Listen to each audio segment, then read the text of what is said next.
창세기 18장 20절, 21절 말씀 함께 합독하시죠. 시작.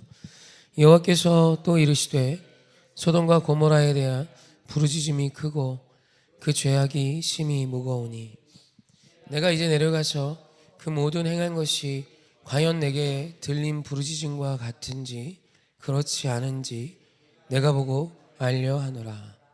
아멘. 18장에서 아브라함을 찾아오셨던 하나님께서 아브라함에게 자신의 계획과 뜻을 숨김없이 말씀하십니다. 참으로 영광스러운 순간이죠. 대단한 이 나라의 대단한 국무총리, 대통령이 내 앞에 와서 자신의 큰 계획과 뜻을 우리에게 말해줘도 놀라운 일인데, 세상에 세상을 지으신 그 하나님께서 아브라함에게 자신의 뜻과 계획을 숨김없이 가르쳐 주십니다. 너무너무 사모함이 되고, 또 이와 같은 일을 지금도 우리와 함께 하시죠. 하나님은 자신의 일을 지금 숨김없이 우리에게 말씀하고 싶어 하세요. 그렇게 아브라함이 듣게 된 하나님의 계획은 소돔과 고모라에 대한, 소돔 땅에 대한 심판이었습니다. 그 이유는 이제 20절에 나오죠. 한번 같이 읽어볼까요? 합독합시다. 시작. 여호와께서 또 이르시되 소돔과 고모라에 대한 부르짖음이 크고 그 죄악이 심히 무거우니. 아멘. 그래서 부르짖음이 있고 이 땅을 향한 억울함의 소리겠죠. 이 땅에 대한 어떤 아픔의 소리겠죠. 또 음란으로 기인한 쪼개짐의 소리겠죠. 그래서 그 소리를 들으시고 죄악이 너무 큼을, 무거움을 아시고 그 경중을 판단하러 오신 거죠. 사실 심판하러 오신 것이죠. 그 얘기를 아브라함이 듣습니다. 그리고 이제 우리가 너무 잘 아는 아브라함의 기도가 시작돼요. 하나님, 만약에 그곳에 의인이 있다면 그들과 함께 그 땅을 멸하시려 하십니까? 아니지. 그래서 제시한 것이 50명이었고, 그리고 45명, 40명, 30명, 20명, 10명 이렇게 됩니다. 그래서 마지막엔 10명의 의인을 아브라함이 제시했고, 하나님께서 10명의 의인이 있으면 그 땅 내가 멸하지 않을 거야를 말씀하세요. 그래서 10명의 의인이 없었고, 우리가 잘 알듯 소돔과 고모라는 심판당하게 됩니다. 오늘 여기서 아주 중요한, 굉장히 중요한 하나님의 기준이 나와요. 죄의 삭은 사망입니다. 분명히 소돔은 죄악으로 인하여 심판받아 마땅합니다. 하지만 사실 가장 직접적인 영향은 죄라고 말씀할 수 있지만, 또 하나의 직접적인 영향은 의인의 부재예요. 한 도시가 멸망하냐 멸망하지 않냐 앞에 하나님이 죄의 유무를 따지셨지만, 그 이후 아브라함의 기도를 들으시고 10명의 의인의 유무를 따지세요. 이는 굉장히 중요한, 오늘 우리에게 하나님이 도전하시는 가치 기준입니다. 이 10명의 기준, 이것은 물론 10명이다 라는 어떤 이 숫자의 의미를 이제 보여지는 열이 아닌 여러 가지로 본다면 그럴 수 있지만, 사실 하나님께서 이후도 계속해서 어떤 한 도시와 어떤 한 나라의 회복 앞에 죄의 유무 이전에 하나님 앞에 바로 선 한 사람을 언제나 찾고 계십니다. 이스라엘의 왕 중에 너무 잘했어, 굿잡, 그레이트, 엑설런트로 외쳤던 요시야, 히스기야, 다수가 아닙니다. 한 사람이에요. 여전히 바알 숭배가 있었고 아세라를 향한 숭배가 있었고 우상과 사신이 있었지만, 한 사람이 회복되자 그 땅이 흔들리기 시작합니다. 그 땅이 회복되기 시작하고 다시 하나님의 영광이 이스라엘에 가득하기 시작해요. 다수가 아니었던 것입니다. 하나님께서 한 나라의 가부 앞에서도 다윗이라는 그 한 사람이 너무 만족스러우시자 그 다윗을 통해 하나님의 놀라운 모든 일들을 행할 것을 선언하십니다. 사랑하는 성도님, 우리 하나님은 심판하기를 원하시는 게 아닙니다. 살리기를 원하세요. 그리고 그 도시 속에 그 도시를 위해 부르짖는 한 사람을 찾고 계십니다. 그 도시 속에 거룩한 한 사람을 하나님은 그냥 여느 한 사람이 아니라 이 도시의 생명을 이어갈 한 사람으로 해석하신다는 뜻입니다. 말씀 한번 보시죠. 창세기 18장 32절입니다. 함께 합독합시다. 시작. 아브라함이 또 이르되 주는 노하지 마옵소서. 내가 이번만 더 아래리이다. 거기서 신명을 찾으시면 어찌하려 하시나이까? 이르시되 내가 신명으로 말미암아 멸하지 아니하리라.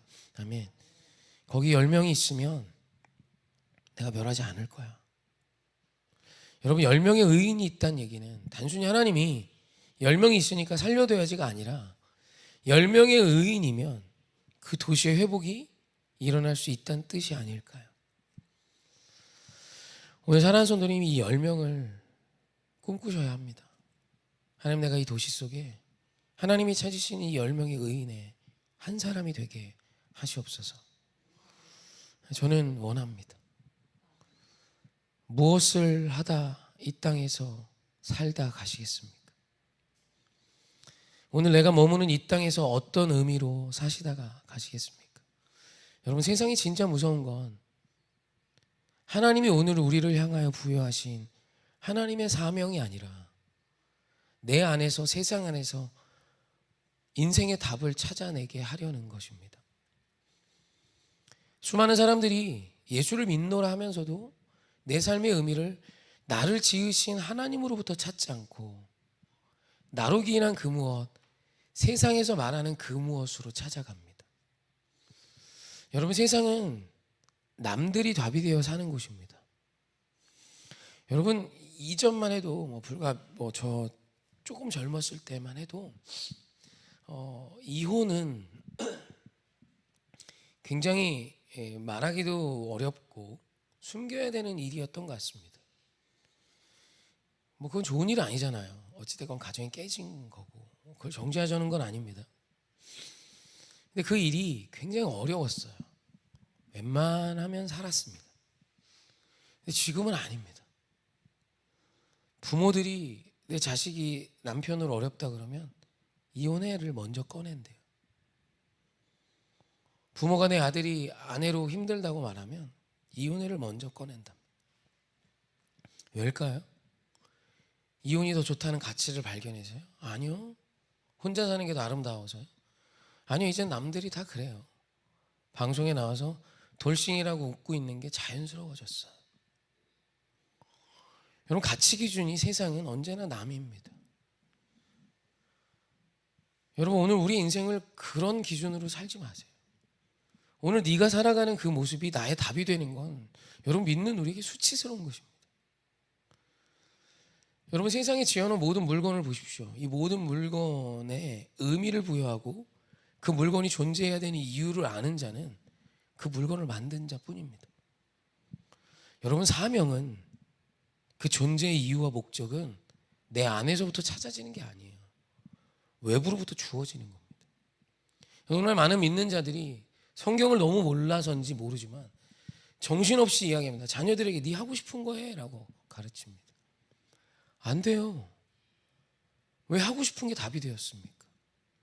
내가 하고 싶은 게 뭐가 그렇게 중요한데요? 여러분, 내가 하고 싶은 건 진리가 아닙니다. 네가 하고 싶은 거 해. 아니에요. 너를 향하신 하나님의 뜻을 구해야 된다고 가르쳐야 합니다. 그 자녀를 지은 자가 부모가 아니잖아요. 스스로 존재하는 자가 아니잖아요. 여러분들 안에서 답을 찾을 수 있으신 분은 스스로 존재하시는 자존자이신 하나님뿐이에요. 여러분, 모든 만물의 섭리를 보십시오. 그 존재의 이유와 목적과 사명과 살아갈 이유와 있어야 하는 모든 이유는 내 안에서 시작되는 게 아닙니다. 그것을 만든 자로부터 주어지는 거예요. 이걸 만든 자로부터 이 의미가 주어지는 겁니다. 하나님이 자신의 형상을 따라 우리를 모두를 지으셨음을 말씀합니다. 그리고 오늘 우리가 오늘 이 땅에 존재하는 이유, 존재해야 하는 이유, 살아야 하는 이유가 있어. 오늘 이 도시 속에 이곳에서 오늘 우리가 예배하고 있음을 믿으십시오. 우연이 아니라 나의 선택이 아니라 내가 지혜롭고 대단해서 기도가 필요하다는 것을 어떻게 깨달아서 내가 지금 하고 있는 것이 아니라 하나님이 오늘 우리를 그의 나라와 그의 의를 위한 사람들로 불러내고 계심을 믿으셔야 합니다. 그래서 여러분, 이 자리가 그냥 위로받는 자리를 뛰어넘으셨으면 좋겠어요. 물론 그것도 필요합니다. 살아가는데 새 힘이 더해지는 자리, 그것이 예배여야 하는 것도 저 압니다. 하지만 거기서 끝나면 안 됩니다. 오늘 우리가 요점마다 공휴일 아닙니까? 저 진짜 오늘 쉬고 싶었습니다. 네, 오늘 저 결혼기념일이거든요. 참고하세요. 네. 뭐 전혀 저 아무것도 안 합니다. 근데 오늘 애들도 쉬고 개천절날 저거 하니까 네, 쉬었으면 좋죠. 설교 준비해야 되고 와서 기도해야 되고 예배해야 되고. 제 기준은 그것에 좌우될 수 없습니다. 저에게 이 자리는 하나님이 제게 맡겨주신 자리이기 때문입니다. 여기 몇 명이 나오건 그건 상관없습니다. 적어도 저에게 있어서 하나님 맡기신 건 오전 10시 반에 이 도시를 위한 기도의 소리가 필요해. 이 도시 속에, 이 지역 속에 기도하기를 원하는 젊은 세대들, 기도할 수 있는 자들이 있어. 그러니 네가 이 기도의 자리를 지켜라. 교회도 상관없어. 어떤 사람도 상관없어. 모두가 나와 예배할 수 있는 자리를 지켜라. 여러분, 저에게 이 자리는 사명이에요. 사명은 그렇게 쉽게 왔다 갔다 하지 않습니다. 오늘 마음이 안 좋고 힘이 들면 그만하는 곳이 아니에요. 사랑하는 성도님, 이 도시 속에 의미 있는 10명이 되어주세요. 여러분, 저는 이것이 우리를 향하신 주님의 청이라고 믿습니다. 여러분, 이 시흥 앞에 오늘 이 공휴일 생각보다 너무 많이 나와서 너무 놀랐어요. 저는 늘 최악을 봅니다. 3분 정도 더 나오면 감사하지. 근데 또 오늘도 열이 넘네요.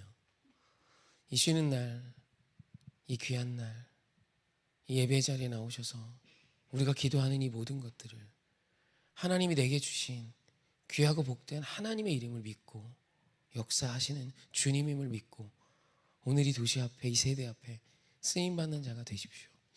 세상은 모를 겁니다. 기도하는 너희가 있어 내가 복받았지. 몰라도 돼요. 하나님은 그러나 아시기 때문에 아신 하나님께서 오늘 우리의 기도를 들으시고 이 시흥 땅을 지켜가실 것입니다. 놀랍지 않습니까? 떨리는 일 아닙니까? 여러분, 이걸 아는 자가 기도할 수 있는 겁니다. 그냥 그저 내 집 어렵고 나 마음 불안할 때 와서 기도하는 수준은 기도의 자리 못 지킵니다. 오늘 나의 기도를 이 시대와 세대와 이 지역 앞에 쓰시는 도구로 사용하심을 믿기 때문에, 사명이기 때문에, 주님이 나를 통하여 이 일을 맡겨주셨음을 믿기 때문에, 내 자녀를 위해 내가 할 수 있는 가장 지혜롭고 아름답고 거룩한 인생의 모습임을 믿기 때문에 이 자리를 요동함 없이 지킬 수 있는 것입니다. 사랑하는 성도님, 우리 의인하십시다. 이미 하나님 우리를 의인이란 신분을 주셨습니다. 이제는 그 의인에 어울리는 오늘을 살아내십시다. 그거 알아? 시흥엔 의인이 많아. 이 땅을 위해 기도하는 자들이 많아. 어렵다고, 힘들다고, 군자봉이 있다고, 무당들이 많다고, 우상이 많다고, 아니, 나를 찾는 자들이 많아. 내가 이 땅을 통해 일할 거야. 여러분, 제 말이 아니에요. 제가 그냥 듣기 좋으라고 하나님 입장에서 하는 말이 아니라 성경은 분명히 그와 같은 말씀을 반복하십니다. 사랑하는 성도님, 우리 이 도시를 살리는 자 하십시다. 주님이 이 부담을 또 이 사명을 우리에게 부여하시며 오늘도 우리의 기도를 사용하십니다. 개인적인 기도하시며 오늘 이 땅을 위해서 우리 변함없이 우리 다음 세대를 위해 뜨겁게 기도하는 저와 여러분이 되시기를 주님의 이름으로 부탁드립니다.